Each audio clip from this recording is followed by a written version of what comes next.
पहाड़ी नदियाँ वो छोटी छोटी होती है। तो मार्कंडेय ऋषि, तो मार्कंडेय ऋषि वजह ब्रह्मचर्य, तो पानी का लेवल राइज करना शुरू हुआ। इंद्र भगवान ने उन दोनों नदियों को कहा कि भाई क्या कर रही हो यार, तो हम पूरी धरती और स्वर्ग तक दोनों को हम डुबा दें। पीछे से एक शेर उन पर लपका। बेसिकली मैं आपको ना एक बड़ी इंटरेस्टिंग सी कहानी बता था। मैं एक बार रिसर्च के लिए गया हुआ था पहाड़ में, उत्तराखंड में गया हुआ था। तो एक गांव हम गए, तो गांव में एक ये थे कॉपर के काम जो बर्तन बनाते हैं, उनके पास बैठ गए। उनसे ऐसी बात हुई, तो उनका जो गांव था वो बड़ा खूबसूरत सा था। वो उत्तराखंड में तो आपको पता है स्टेप्स टाइप के गांव होते हैं, गांव ऊपर होता है, खेत नीचे होती है। करेक्ट। ठीक है, तो हम गांव यहाँ था, बीच में खेत था, तो हम खेत में, हमारे लिए चेयर वेयर लगी थी, खेत पूरा माहौल बनाया गया। माहौल बना हुआ था।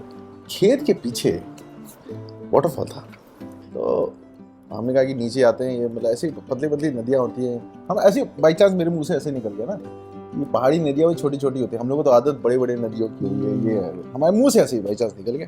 तो I think he took exception to it, तो he was waiting counter my that argument. ठीक है, तो उन्होंने फिर काफ़ी देर के बाद बोले कि आपको पहाड़ी नदियों के बारे में शायद कुछ खास पता नहीं। हमने being a researcher, it is my habit of actually asking them, encouraging people to talk. Tells me this story that जो पहाड़ की नदी होती है वो पतली पतली होती है, ऐसे दूरी पतली। They compare it by adolescent girls पहाड़ की, इसलिए उनका नाम जो है मंदाकिनी, अलकनंदा, खाली नहीं, they don't have male names. There's probably I think 2 rivers in India which have male names. एक सोन है और एक और है ब्रह्मपुत्र। तो ये दो हैं, otherwise all are women. Apsara, अप्स मींस वाटर, तो फ्लोइंग वाटर। तो उन्होंने सुनाई कहानी कि एक बार क्या हुआ कि मार्कंडेय ऋषि तो आप जानते हैं, he was a teenager and he never grew old. He was a teenager but उनको ब्रह्म ऋषि के लेवल पे माना गया। तो मार्कंडेय ऋषि वाज अ ब्रह्मचारी। तो एक बार वो नदी के किनारे बैठ गए, बड़ी अच्छी सी जगह लगी, बैठ गए और दो नदियों का संगम था। वहाँ पे वो बैठ करके उन्होंने लगाया ध्यान और तपस्या करना। जब तपस्या करते हैं तो उनका ऑरा बढ़ता है, पहले थोड़ा सा ऑरा बढ़ता है, फिर और बढ़ता है, फिर और बढ़ता है। ठीक है, वो ऑरा इतना बड़ा हो जाता है। नदी किनारे बैठे होते थे ब्रह्मचारी हैं, तो obviously as per the Puranas कि भाई women folk will not be able to come because of his stage and all things. I think the same thing is with Sabrimala temple down south. तो वो उनका ऑरा बढ़ता गया, वो बिल्कुल तपस्या में लीन। और वो जो दो नदियां बह रही थी ना, उनके पास जब ऑरा पहुंची तो वो रुक गई।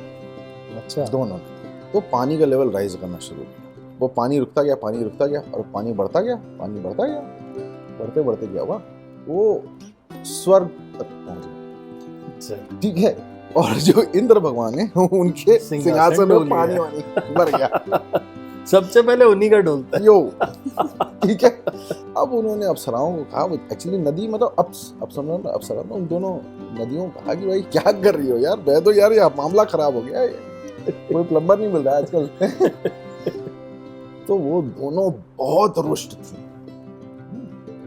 उन्होंने कहा कि अगर ये मार्कंडेय ने नहीं किया तो हम पूरी धरती और स्वर्ग तक दोनों को हम डुबा दें, क्योंकि वेग बड़ा होता है उसमें। और दे गेन पावर विथ टाइम।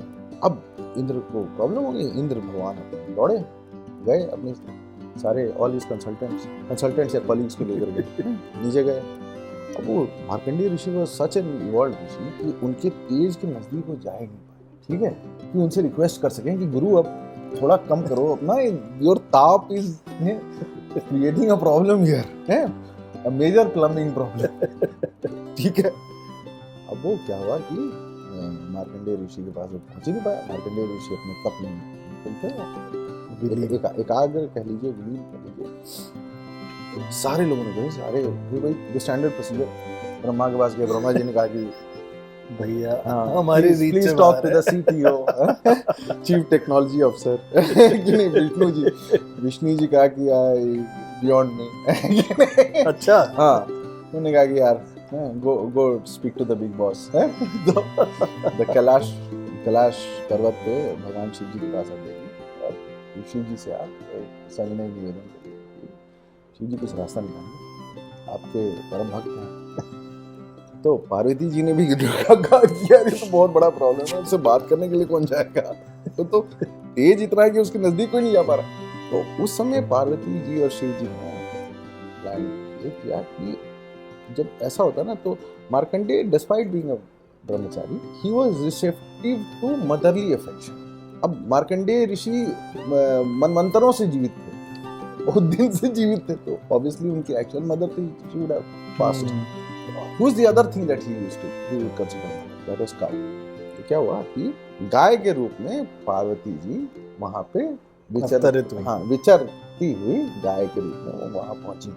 और उसके बाद जब वो पहुंची, पीछे से एक शेर उन पर लपका और उन्होंने पार्वती जी का जो पीठ है उसको दबोच नाखूनों से उसने फाड़ा।